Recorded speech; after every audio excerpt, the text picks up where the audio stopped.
Hey, everybody. Welcome back to another edition of Printing's Alive, the podcast with me, your host, Warren Werbitt. Today, we are joined by someone who has spent a long time in the print industry and basically helping owners, CEOs, management teams with growth, with leadership, with profitability, with sales, with acquisitions. The list goes on. We've got Mike Philie. He's the founder of the Philie Group and just works with a lot of top people. Full disclosure, when I had the company, I had hired Mike a few times because, yes, even I needed help. And probably one of the better decisions I've made hiring Mike and or others because we can't all do it ourselves. So welcome, Mike. Warren, it's great to see you this morning. Likewise, always. Yeah. So let's get this conversation going. So you don't sell presses, you don't sell software, you don't sell paper, yet printing company owners are calling you to hire you. Why are they calling you, and what are the bigger problems that they're asking you to help them solve? So it's a great question, Warren. And I don't think that there's necessarily just one, right? But it's I think about it as helping them get from here to there safely. And sometimes here is a good place and they just want to get better. And sometimes here is, not a great place and they need to get better, quicker. A lot of times it's around people. It's around growth. It's around, we'll jump ahead into this, but so I'm not the workflow automation guy, right? I'm not going to be the guy that's going to connect but I'm going to be the guy that's going to tell you, you need to do that. And we can bring in a few guys to help you with that because you have too many touches on jobs, for example, right? Especially in today's day and age. So from a technology standpoint, I can help in some areas, but mainly it's about the org chart. Do we have the right people, right seats, to use a line from EOS? I'm not an EOS, implementer or any of that stuff, but work with a lot of companies that do. So I use some of their phrases. Do we have the right people doing the right things for the right reasons? Right. And is everybody aligned? So I think a lot about, I apply a lot of stuff I do, Warren, from sports. Sports was a big part of my life and, as a kid, but also high school and college. And then afterwards, I coached a lot. I still played lacrosse and all that. And so you being from Canada, you would appreciate this. I learned how to play hockey when I was 42. Wow. So I had skated by the way, a little. I learned how to skate, but I can't skate backwards still. Okay. Well, I can teach you. But I skated a little bit as a kid, and a little piece of, frozen ice out in the woods kind of thing, but I never played any organized hockey. And, but anyway, so it was a lot of fun. And so I look at that as teamwork, as communication, as leadership, as, playing by the rules, right? And working together to create it. So here's my other takeaway on this. And I'll use another hockey analogy. So you pick teams if you're the house league or even on a travel team, either one, you pick your teams and what you end up is what you end up with. And now you're taking a group of kids from different backgrounds, different levels of interest of being there, and different levels of skill, and you're trying to put together a team to achieve a common goal. Isn't that what we do at a printing company? We have a group of people, different backgrounds, different skill levels. Some are really into it. Some are there for the paycheck, and we need to make something happen with this thing. So it's not that much different in my opinion. So those are a lot of the things I end up working with. I end up working with the leadership teams, with the owners, CEOs, the management teams, the sales teams, the ops guys, finance. I get heavily involved in that. Get involved in a lot of different things, almost as if, and I use this line, Warren, not to drag this thing on, but when I first engage with somebody, I let them know that I'm going to come in here as if I was going to buy your company. Those are the questions I'm going to ask. And what would I keep doing? What would I stop doing? And what would I start doing on Monday once the deal closes? And that's what I'm going to share with you from an outsider's point of view. And some of those things you're going to be able to take and run with and make those changes. Some of those things you may need some help with making those changes, and that's where I can help you with. So that's basically what I do. Did I tell you I have a lot of fun doing this? I've Yeah, you know actually, before you did, listen, it's a really fun industry. It could be very frustrating at times, but I always think it's a great industry. I think it's a great industry because the world needs us, and without print, nothing moves in the world. Uh, Bigger question: do people call you before they're choking or after they're choking? usually a little too late. Well, not it's never too late per se, but some of the conversations, if we had had them a year before, might have helped an awful lot. Um, Now, part of that is then. So I had a guy, great guy, turned out to be a great friend, and we worked together for quite some time.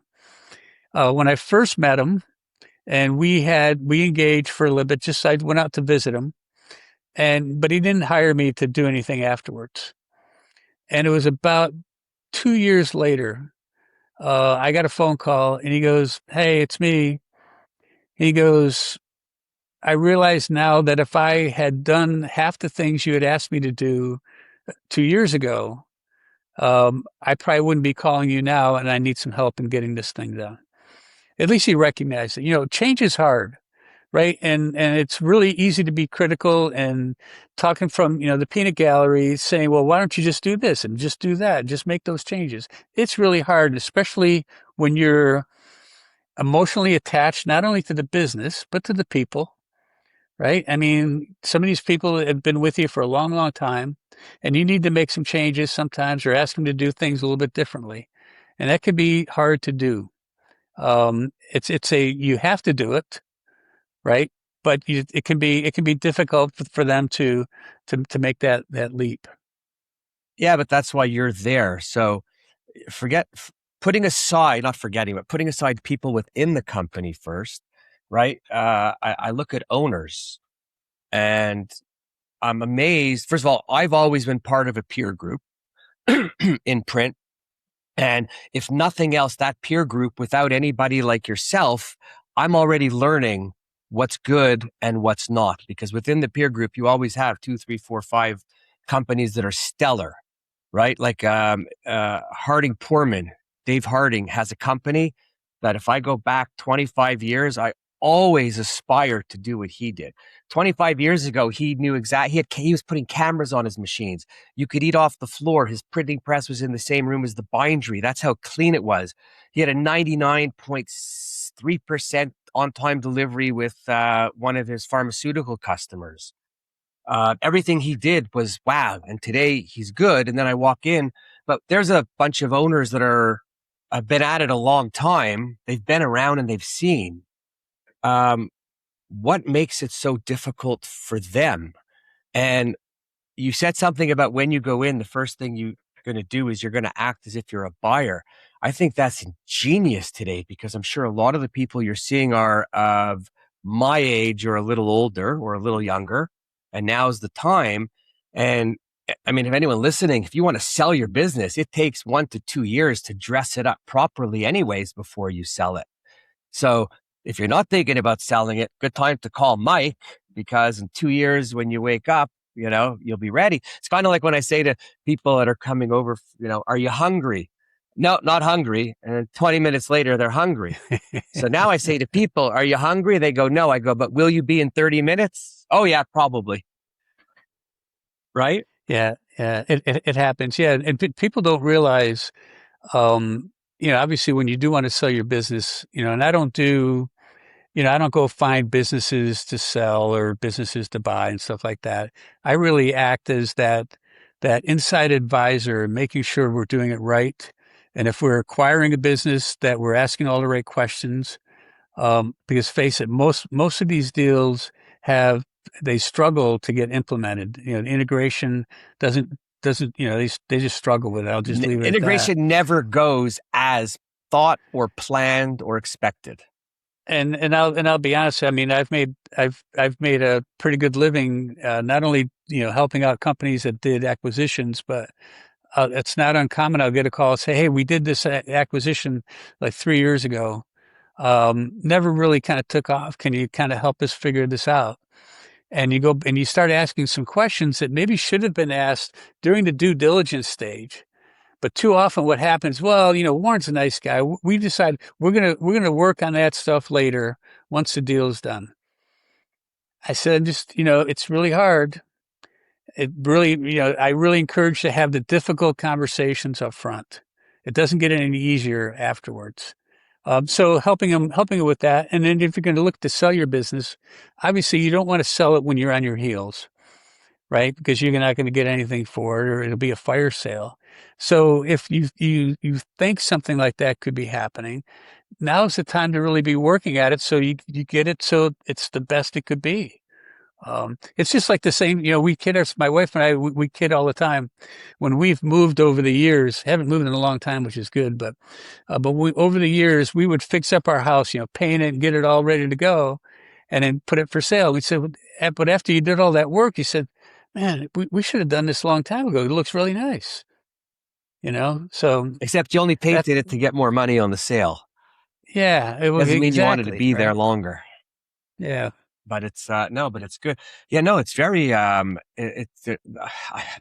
guess I get frustrated because I go out and I see people, and some people know what they should do and still don't do it, or they have people within the facility that are roadblocks. And you just said, the hard questions. I think if you're going to do an acquisition, absolutely put everything out on the table first for both parties, both groups of employees on both sides, and try to leave nothing left over, because anything you do after, aside from being difficult, the messaging usually does not come out as planned. And in those type of situations, everybody's heads are just spinning with what's going to be, because everyone does expect fallout from those, right? So it's Yeah. Yeah. pretty tough. We were talking about this the other day. There's difficult conversations to have or difficult problems to have. And then there's uncomfortable problems to solve. The difficult ones require thinking and maybe some strategy and all that. And you just got to try to figure them out. The uncomfortable ones, we typically already know what needs to happen. It's just that we're not ready to pull the pin on it yet. We just can't get ourselves to have that uncomfortable conversation, whether it's beginning a due diligence with a potential buyer or seller, or somebody that's been, working with you for quite some time, or 2 months. And it's just about having that conversation. This kind of goes back to sports. And so if you just tell some kids playing hockey for you and they come off the ice and they didn't do well, and if you just pat them on the back, say, "Hey, great job, great job, Warren," we're not really giving them very much good feedback. Very much good feedback. That's good English, isn't it? Made We're not sense to giving me, them by the way. very good feedback. Yeah. We're not giving them some great feedback. So we're not coaching them. We're not setting the expectations and making sure they have the tools and the feedback necessary to help achieve those expectations as best that they can. That's part of our job as leaders, in my opinion. Yeah, no, for sure. And there's not always great leaders in every company. No, but as I go around and I speak to more owners, I'm kind of like, why are you not hiring someone to come in and help you? For me, one of the best reasons for hiring someone to come in and introduce them as the consultant or the fixer, or call it whatever you want, um, it's to make all those decisions that you don't want to do. I'm great at hiring people, right? But as the owner, I was great at putting someone else in charge of letting people go, because I didn't want to sit there. And the other thing I learned is the hard way, but when you have people that aren't working well for you, not only do you know it, but they know it. And I remember being at a conference once, and there was an entrepreneur talking who had a big company, and he had a mentor, and they were talking about someone who worked for him. And, the CEO was saying, yeah, no, I feel bad, but they're really not great for the company. And the mentor said, okay, well, when are you going to get rid of them? And he goes, well, I'll do it by the end of the week. And the mentor goes, no, that's not going to cut it. And they went back and forth until the CEO said, I'll deal with it tomorrow morning when I go in. And he went in and sat down, called in the person and sat down and started to explain. And long and short was they actually had a cry fest together. The employee said, I know I wasn't good at this. What took you so long? The mentor said to the CEO, by keeping that person here, you're preventing him from growing and building his own life better, making it better, because you all know it.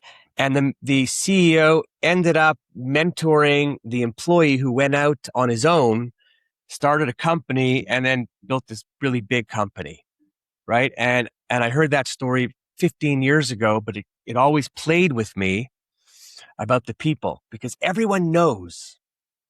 That's a great story, for sure. Yeah, you're right. Everybody in the shop knows that so and so isn't really cutting it, and they're all waiting to see what management's going to do about it.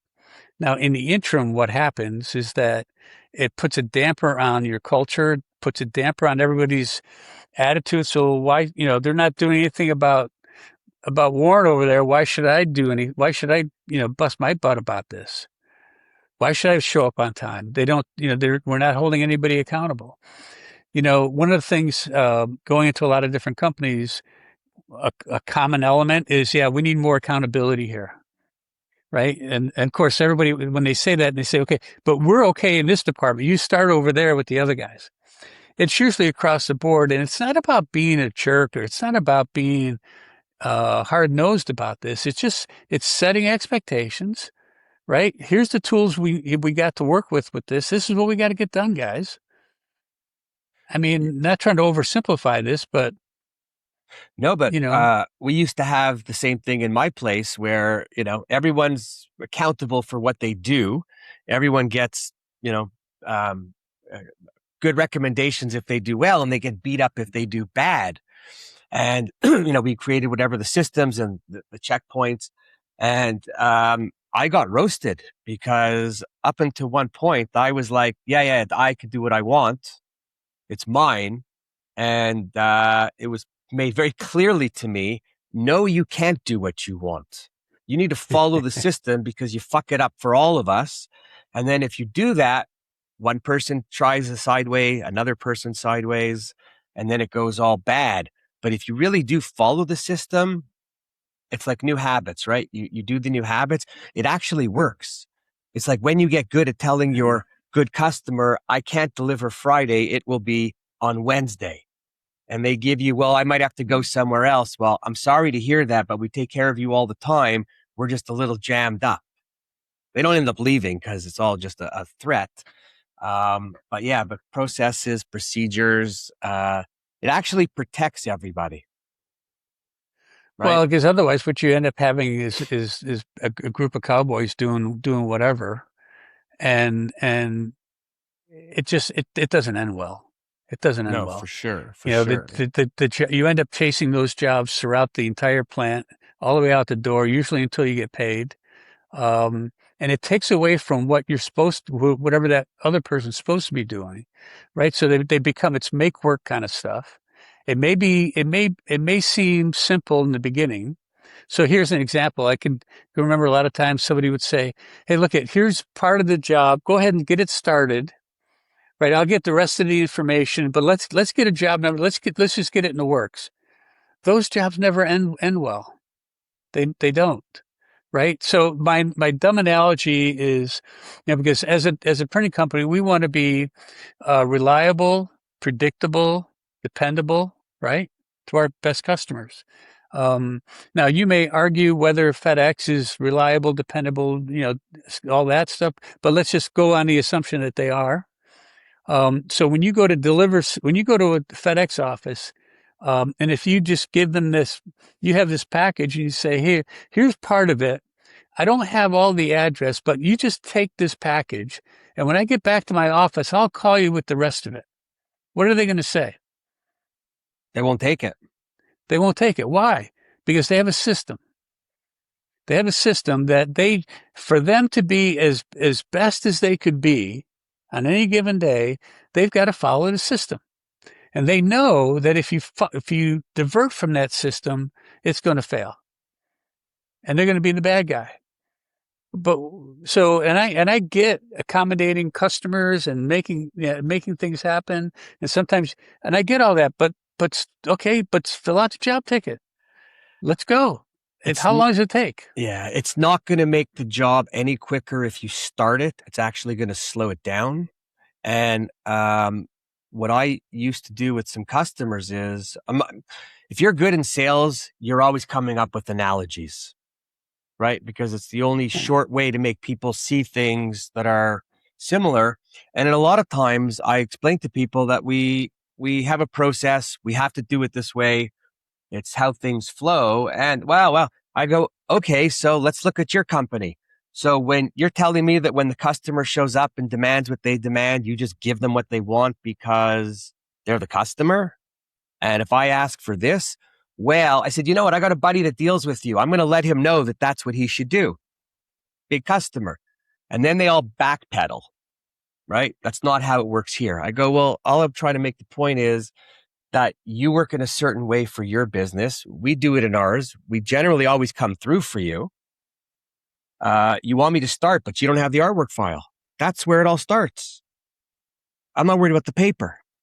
And then takes a little while. You might lose a couple customers, but I think most in the end understand when you are kind and respectful and adamant about how your process works and that your managers along the way will not pass it for anybody. Right? Or if I start it and there's a problem, I need you to send me an email that no matter what happens on the job, I will not be responsible. It's on you. As soon as you ask them that, they somehow find it in them to give you the right time that you need to do it. It's amazing what happens sometimes, right? When everything's turned on them. So just flip back a minute. What's your journey in print from where you were to, how you're helping all these people today? So, great story, great question. So I don't come from a printing family or anything like that. My parents didn't really know what print was. When I was in ninth grade in high school, I had to sign up for a shop class. And back then, this high school I was at, big school, and we had an auto shop with, lifts and the computers and all that stuff. And I needed to learn how to tune up a car and change oil and do all that because eventually I was going to have a car. Well, that class turned out to be pretty full. And so I didn't get in. And instead, they put me to this class called graphic arts. And it was a small shop, one of the smallest shops that we had in high school. But we had a couple multi-lifts, we had a light table, had a platen letterpress, tabletop platen letterpress, had a camera, some tray developing. But most people have no idea what you're talking about. I know, right? I know. But I give you an A. So my first project was hand set type and make a rubber stamp with my name and address. It took me like the whole semester to get it done, right, with letter spacing, and I had it all screwed up, right? But the professor was very fond of RIT and had a bunch of RIT stuff on the wall. And so, long story short, by the end of my freshman year, I decided I was going to be in printing and I was going to go to RIT, and that was it. Cool. So, summer jobs, I worked in little print shops to get in the way, put myself through RIT, got out, and I didn't know exactly what direction I wanted to go, because you go work for a paper company, work for an OEM, work for print. I mean, didn't really know. But there were three things that I knew for sure. Had no interest in living in a big city, had no interest in being in sales, and never wanted to stop learning. I'm 1 for 3. All these years later, sales and sales leadership and all that has been a huge part of my life. By the way, in business, we are, whether we want to be in sales or not, we are all selling something. If you're a lawyer, if you're an accountant, if you're the milkman, if you're selling chocolate bars, right? Everybody's selling something. Yeah, so much for that part. And then I've lived in most of the major cities on the East Coast of the United States over the years. And I live in Maryland now. I've been here for 25 plus years, and I guess that's going to be home. But I was a customer service guy. I was a sales guy. I was a sales leader. Sales leader, progressively larger companies. Then I had an opportunity to be president of a company. It was not my company. I was the hired gun. And then really decided that I really enjoyed kind of fixing things or trying to fix things. Um, and that's in 2007 is when I started the Philly group. And, the goal was that I could do that for as long as I was relevant, and I could dial it up, dial it down, whatever I wanted to do. There's been no dialing down. It's been growing ever since, and it's a lot of fun. I think last year I was on 140 airplanes. Wow. So I travel a bunch. I still don't mind that. They haven't ticked me off enough for me to say no on that. Um, yeah, this is what I've been doing. I mean, I love doing this, and apart from the one-on-one more premier consulting, if you will, I like to teach. I like to coach. Going back to athletics, right? So with the Bob Rosen and I have the Graphic Arts CEO Forum, which that's for owners and presidents and leaders of companies that are looking to be the best leader that their company deserves, and that's more instructional. And then with Joe Trunkel, former NAPL colleague, he and I have the Graphic Communications Leadership Institute, and that's for the up and comers in the industry. And that's a 3-year program focusing on strategy and planning, operations, sales, and finance. No one comes out of there and going to sit for their CPA, but it gives them a broad sense for really what's going on. And the instructional part. In addition to that, we get a chance to go visit other printing companies, and we get a chance to visit some OEMs. So we travel all over the country with this group. It's a rolling admission, and just like what the CEO group is, and it's just a lot of fun, kind of teaching and sharing, what things that I've learned over the years. And then in my spare time, I also facilitate 2 peer groups of industry owners, and have a lot of fun doing that too. Speak at industry events, as you do, Warren, and this industry is all I've ever done. So I think I'm, almost starting to like it, It's about after all time. these years. Yeah. So just quickly, Bob Rosen, what's his latest edition of his book that he had written? Because the book was everything. So actually, I think the book was everything a graphic arts CEO should know. yeah, and actually, I think I have a copy of it there somewhere. The graphic arts CEO, and then the second edition was the new graphic arts CEO, and I think he's working on another aspect of it as well. So Tremendous well, I'm wealth gonna of knowledge. plug Bob, and he's not here, but I remember first edition. It was probably the best $175 I ever spent on a book, because he had everything broken down by section.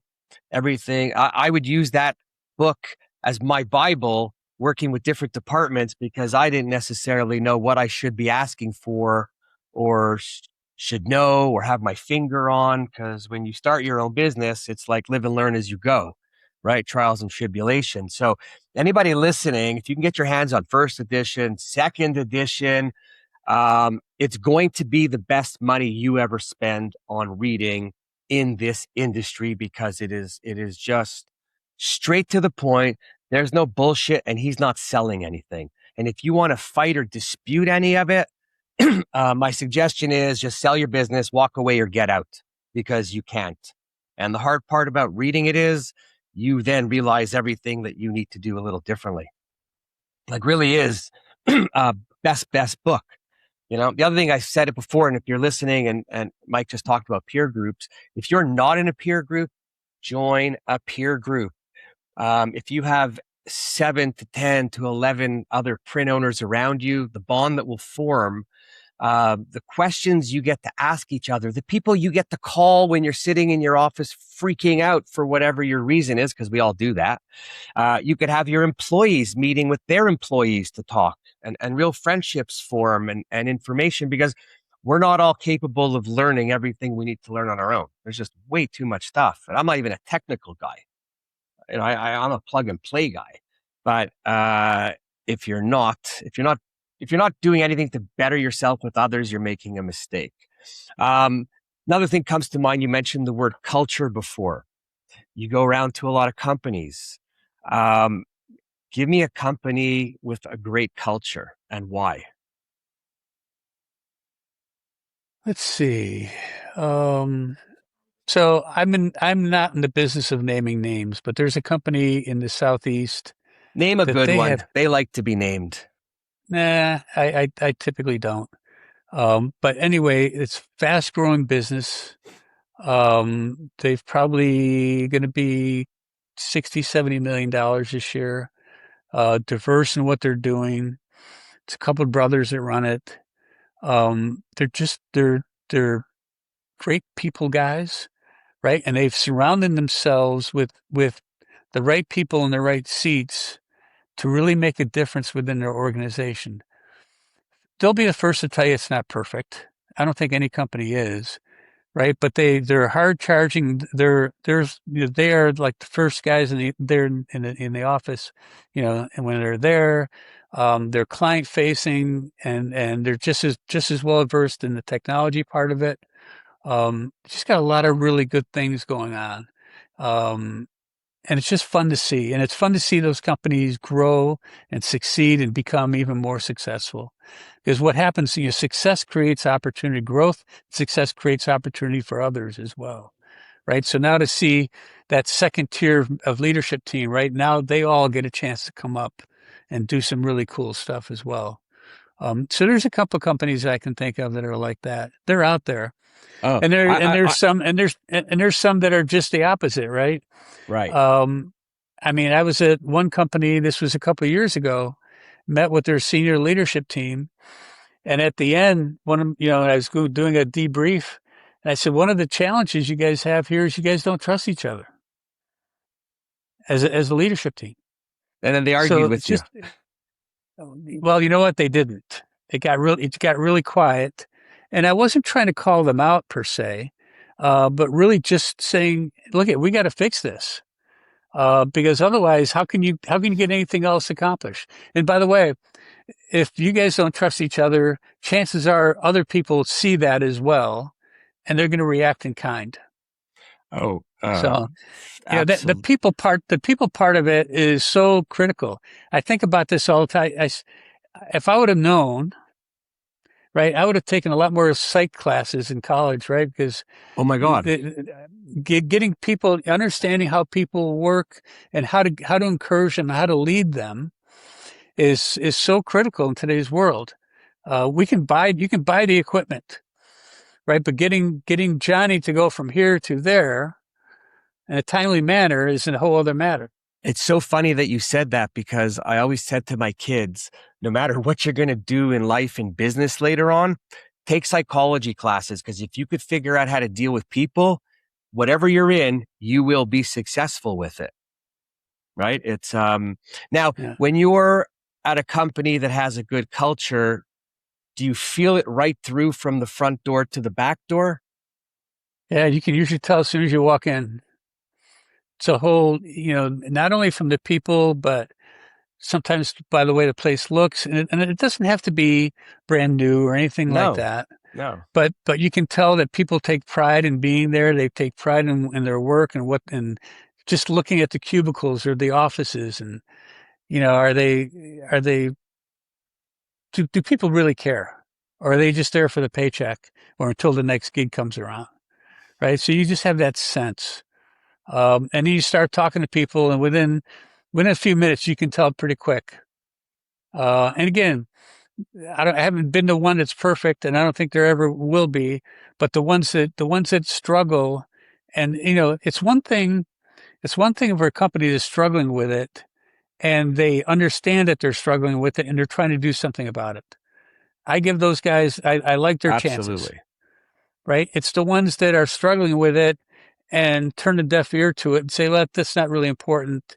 Let's just get the work out. Let's just get it done." Blah blah blah. They should be lucky to get to work here, and quite honestly, and all foolish, I don't see as many back when I was still working in printing companies, probably 30 years ago, 25 years. There was a lot more. It was a lot more command control kind of You'll do it my organizational stuff. way or the door is over there. Yeah, there was a lot more of that. Today, it's not, I don't see a whole lot of that. But the culture, but here I see almost the other part. We don't set expectations and everybody kind of does whatever they want. And And we it's hope not that it all theirs. comes out good at the end.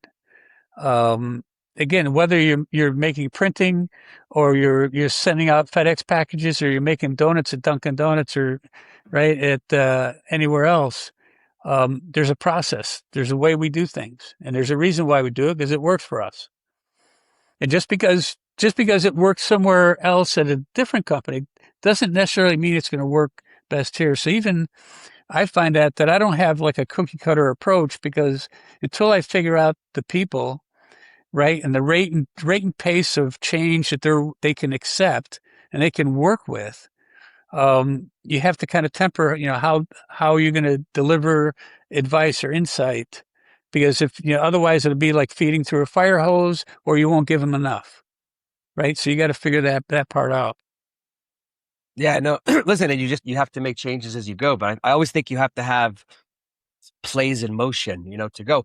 We, one thing we used to do, and I kind of worked a little backwards, but I used to do all the certifications. So, uh, PFC, SFI, FSC, MGI for dealing with the bigger companies for color, Pantone certification, in all areas. And part of doing it was I was a marketing guy, like before marketing was popular in print.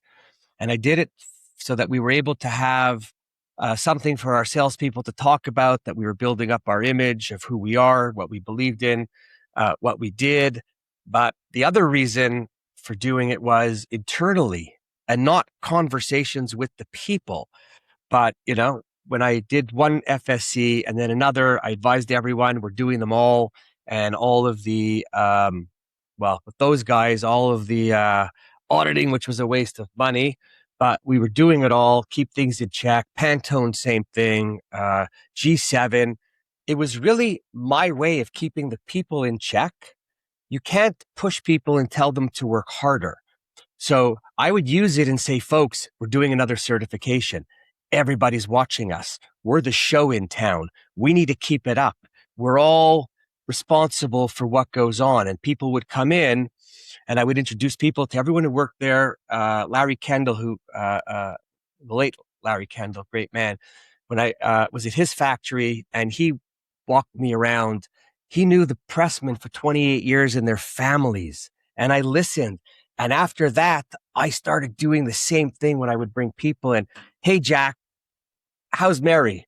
How are your kids? How long you been here? Just so that the people you're bringing in could have interaction.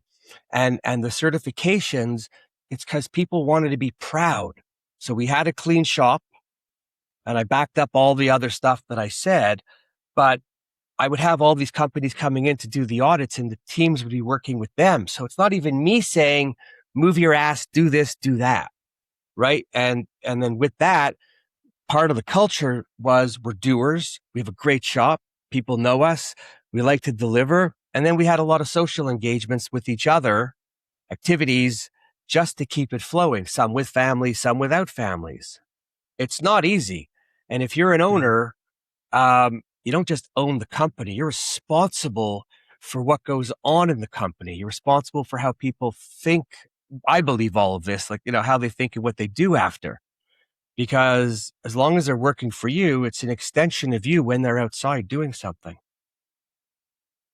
Yeah, and I think part of that is it sets the tone, right? And how you set that tone goes a long way, right? As far as what they do. Um, we want people to be critical thinkers as best as they can. We want people to be their own individuals and all that, but obviously they need to represent us well in the shop when we're talking with suppliers, vendors, customers, and all that stuff. It's extremely important, right? Because it's got your name on the building. It's a big deal. Oh, it's all about that. You're in a lot of shops. Talk to me about the youth and hiring youth, or how it's working or not working in some shops. Yeah, so it's kind of like if you have one or two and they are excited about what they're doing, it's a whole lot easier to get more. I'll put it to you that way. And I would encourage you to put them in the interview process for a lot of the people that we were trying to get younger people in. Here's the thing, though. I still, to this day, people are not taking advantage of interns. Getting them out of people that these are kids that have decided they want to be in graphic arts. They want to be in some form of printing, whether they went to RIT or Clemson or Cal Poly, St. Louis Obispo, or Fair State, and I know I've overlooked some ones. In fact, what's the one in Toronto? Uh, it used to be called Ryerson, but again, Yeah, politics, they changed the name. So it's still Ryerson if you're asking yeah. me. It's so Ryerson, and But so it's in not. They fact, call it something else. I should know that too because I've actually been this year. I was mentoring one of the students there at Ryerson, but they all have internships, right? And people think that, well, she said, Cal Poly. So let's pick Cal Poly for a minute. Cal Poly, well, no one from California is going to want to come to my company in the East Coast. Well, you don't know. Maybe they're from the East Coast and they want to get home for the semester. And so, don't overlook any of these things. I mean, they're out there and they are passionate about this business. I spent a lot of time with the college kids when I was at D-Scoop out in Denver this year. And it was fun. I mean, they were super excited about what they're doing and what they're getting into. Now, the numbers aren't what they were like when I was that age, in that age. So we've got to really continue to help promote all that. But hire them, give them a chance. You weren't perfect when your first job either. And I just think that if you give them that opportunity, set the expectations and keep them busy, they will contribute. So that's the intern side of things. I see some companies that have some youthful lead people on the floor in the production area. They are going out and recruiting like type people with no print experience, but they just connect with them, right? But maybe they got good mechanical experience, they're good with their hands, and maybe more importantly, they want to work. They want to start a career, and they're having some pretty good success in reaching out and getting some of these guys. So there's some wins out there. It's never enough, but the people that complain about it the most are usually the ones doing the least about it. They're not trying very hard. Or they're Right. And if evil. anybody listening to this, if you want ideas on how to find some reach out, give me a call. I'll tell you whatever I know. And maybe there's some specifics in your area, stuff like that. But we've got to as an industry, do a better job of reaching out to not only the high schools, the technical schools, the colleges, even in your area, the motorcycle repair shops. That the guys, maybe he's tired of working on motorcycles, but you know what? He can tear down a motorcycle and put it back together again. You think he can learn how to run a folder pretty quick? Probably Oh my so. God, you said so much stuff there. So, first of all, I would like to see, no, because oh my God, and I speak talk. So I would like to see all of our trade magazines somehow together have the same messaging when it comes to young people that we put out around the world. I don't know who starts it, but I think the same way I think actually our national news should start off with positive stories instead of death, murder, and rape. It would probably make people relax a little bit. But, but if our industry trade could put out the same messaging, I think that would be important. I think in companies, senior leadership has to engage with young people more. I think we have to take some of the elder people in some of the companies and make them mentors or ambassadors. So you're not really retiring them because they know so much, but you're teaming them up perhaps with some young person. So you're giving the older person something to do, feel good, educating some of the younger because all their stuff is up here. If they remember, it's not down there. I think that our industry today is spectacular to promote because there's no ink. No one's getting ink on their hands anymore. No one's folding paper in the folders to preset the folders. Nobody's cranking shit. It's all push button. It's all preset. Even the presses, digital or offset, have big screens running and things running through them, and you get to watch everything. Like, you're not asleep anymore, right?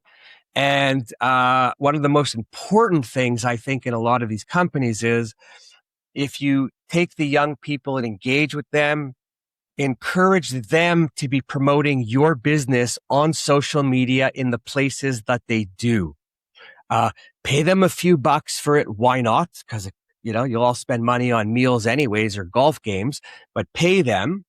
And then let them put it out. Why? Because they're targeting their peers, right? They all sit there and go whatever they do on their selfies. I think ownership should be listening to Gary Vaynerchuk or Gary V for no other reason to hear what he's telling. He's like, he's got millions, if not tens of millions of followers. Smart dude, to hear what he's telling the younger people. Because what's he telling them? Be yourself. Be authentic. Don't apologize. Don't do what you don't want to do. Be honest, be honorable, be respectful. But, our days of people saying, oh, you got to put in the time and pay your dues, those are out the fucking window. Whoever came up with that line, probably the same guy who came up with getting married till death do us part. When they did that, man only lived to 40. Now we live to 80. There should be a lease back, a buyback or something. But like everything else, we have to adjust according to the times and what we do. And I don't see a lot of that. I still see a lot of the social media from these print companies of presses, powder, messes. We're not going to attract anybody having vintage stuff out there. Yeah, and there's some out there that obviously are doing a much better job than others of doing that. But yeah, I mean, we're not selling hardware. If you're a printing company, you're not selling hardware. You're not selling the presses. You're selling what the presses do. And so I used this example actually just the other day, even with Disney, at Disney World, they don't talk about speeds and feeds of their roller coaster, do they? They show happy, smiling faces of families having a blast. Right? I said the other day, it was at night, I was watching, put on YouTube, and up comes a printing company. And at 11 o'clock at night, I'm watching a printing company on YouTube because I need a life. And I'm watching. We gotta talk about that, Warren. And well, I don't really need a life. I'm good. I need a rest. But I'm watching, and my mouth is dropped, and I'm freaking out. I'm screaming. Right? Oh my God, I can't believe this. So I go on and I look in the videos from 2015. So I relax. Okay. It's almost 13 years ago or 12 years ago, whatever. But then I see another one. And again, my blood's up here and I go look at the description and it was just put out 2 weeks ago. Right? And they're talking about the names of equipment, the model numbers. I mean, what customer actually gives a shit? Second of all, even me, I don't even know what you're talking about with model numbers. And I remember 20 years ago, telling my customers, it doesn't matter what machine I print it on, as long as you get what you need when you need it and it looks the way you expect it to look. Right? Yeah, I mean well, that was the whole thing when digital came along and all that. And now even with inkjet, and obviously they've all gotten a whole lot better. And now it's like agnostic. I mean, most shops have all three, and I hear very little of customers even asking or even concerned about what presser or what medium it's going to go on. mean, for the most part, I don't. I won't say it's So a non-issue, but very it's few much less of an customers, issue than it was. yeah, very few customers even spec paper. They just ask for a weight or a coated or an uncoated. And then Yeah, it's up to the, print company to decide, where a few years ago, people were calling by brand. And unfortunately, I think since COVID, everything kind of changed: names, mills, closing, people, yeah, this and that. yeah. But it's great. What Okay. what keeps owners up at night? Like, give me the top three things that keep them up at night. Sales, um, sales, and Sales. staffing. Yeah, And what do they, so, sales, and staffing. Because face it, most shops, may not all, most shops have more capacity than they're selling into, and they all realize that if they filled up more of their capacity, they would do better. Um, so that's always an issue, and and I say sales to the net new sales. Most of the legacy sales teams they do a fine job of maintaining and growing their existing accounts, but net new, well, they lose when they're you know, done. yeah, it's just hard to grow without net new. So I'm seeing much more of an emphasis on the forward thinking leaders of changing up how they're going to market for all of that. Really taking some aggressive steps there. So that's pretty positive. But the uncertainty of sales, unless face it, most commercial shops and even direct mail shops and things like that, not working off of contracts or anything. It's not like you're printing Sports Illustrated and you have a 3-year contract or something like that. That's not what these guys do. No, but even that And goes so, somewhere else in 3 years anyways, because they keep shopping yeah, and moving. that's true.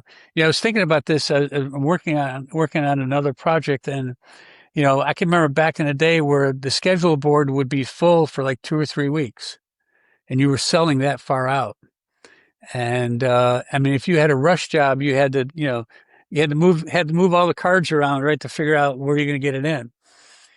Today, most shops, if it's 3 or 4 days, it's a lot. And so that visibility, so that the uncertainty of just making sure that that continues to go and go correctly. And then staffing, we have an aging workforce. So there's a lot of institutional knowledge that's walking out of the door every day with retirees, and people have just said, I can't do this anymore. I'm too old, or it's too hard for me to do, and they're going to retire, which I That's where give them the a lot of credit mentoring for. comes in. Yeah, well, that's a great opportunity for that, right?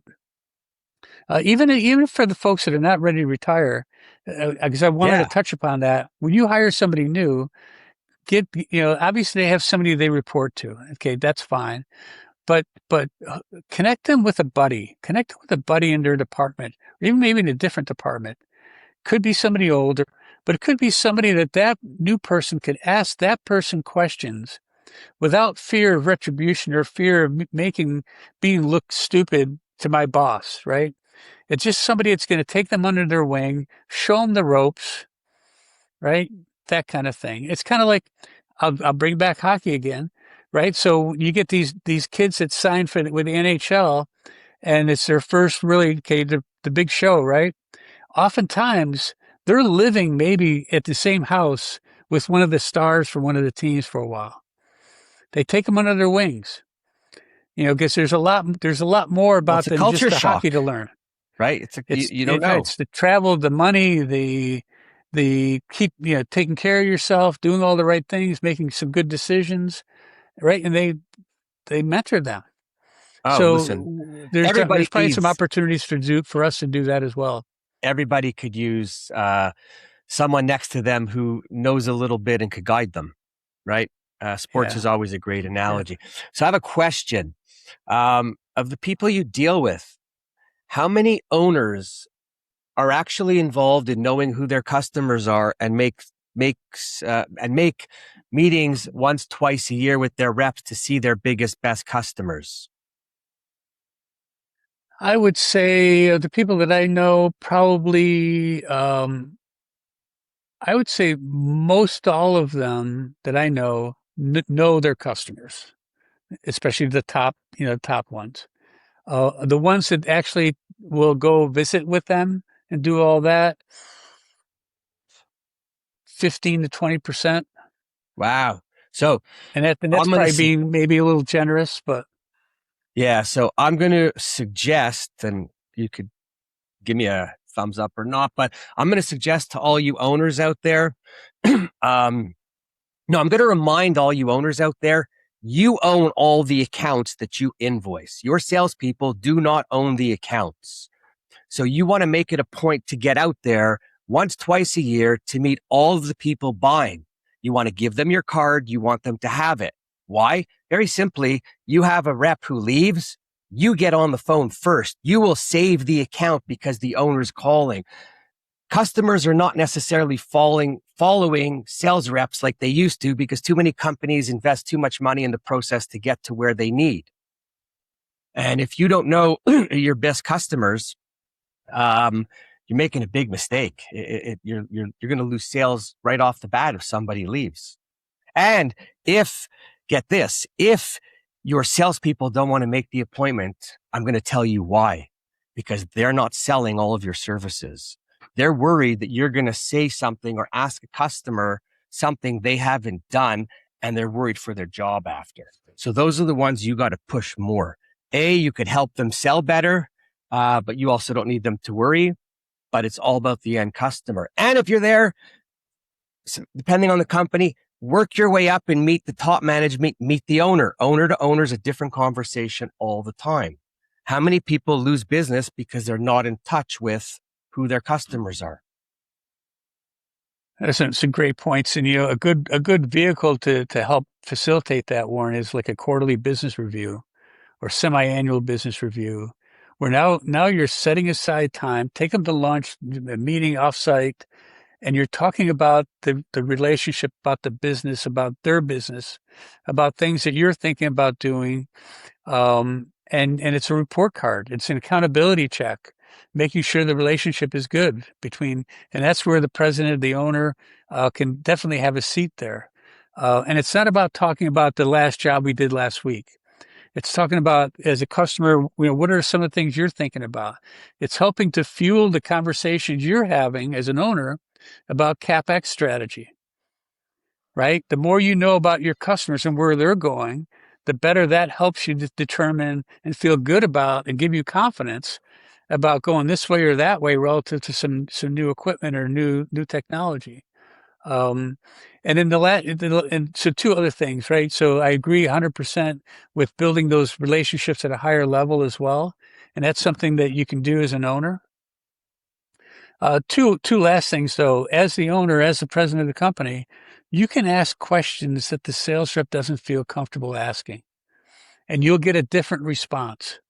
And it's not calling out the rep or anything like that. It's really, you're there to support them and to support the relationship, but you can just ask it just because of who you are.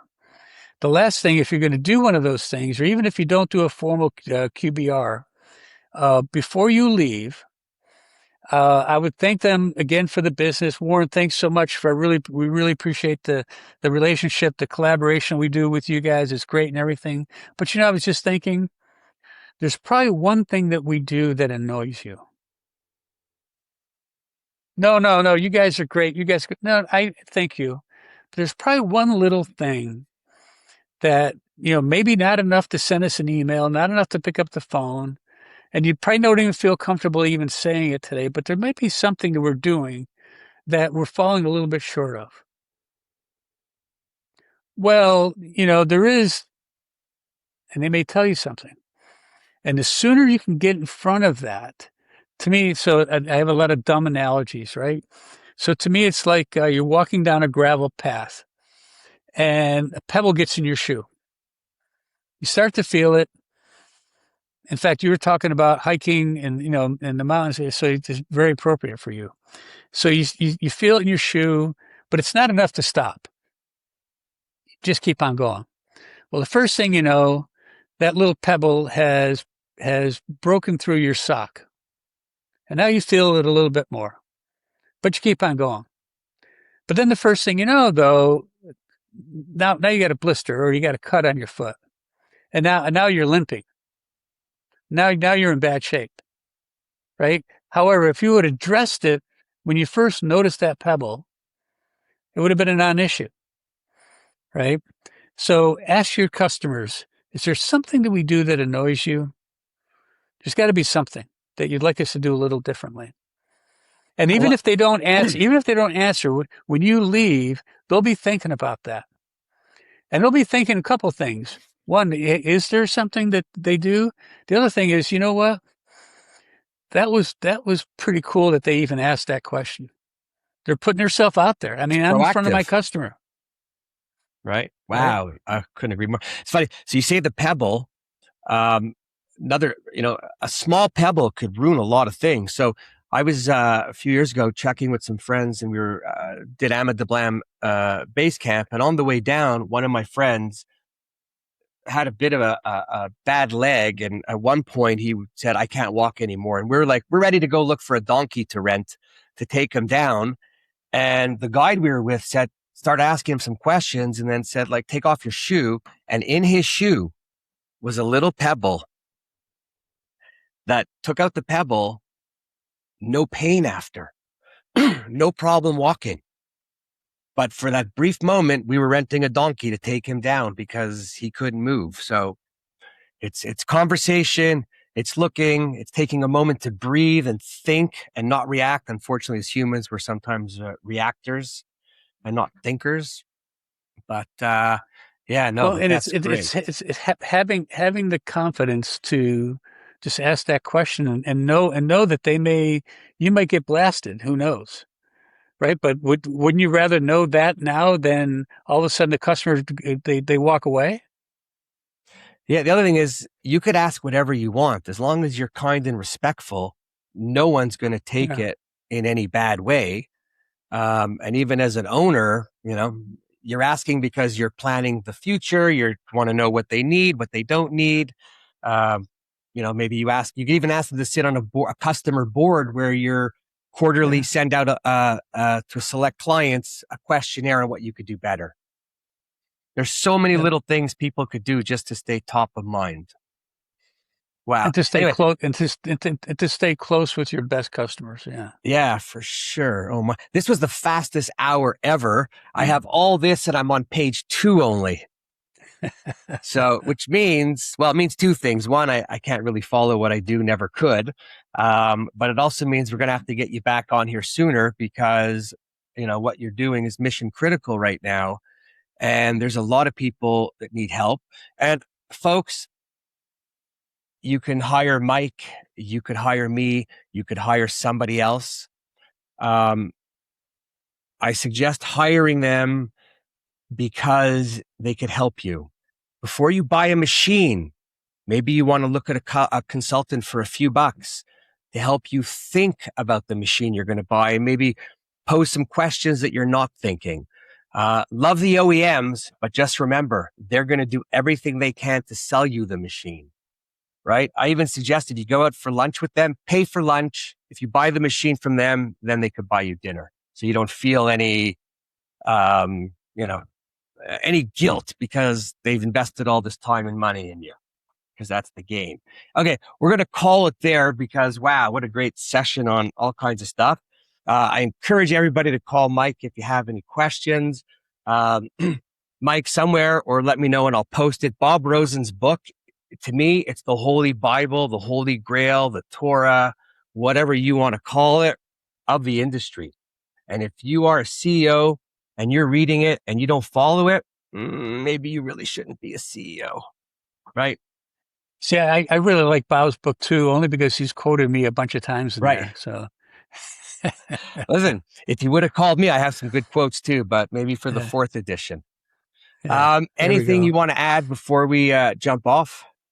No, hey Warren, it's great as always to see you. Thank you so much for doing what you're doing and promoting print to our industry.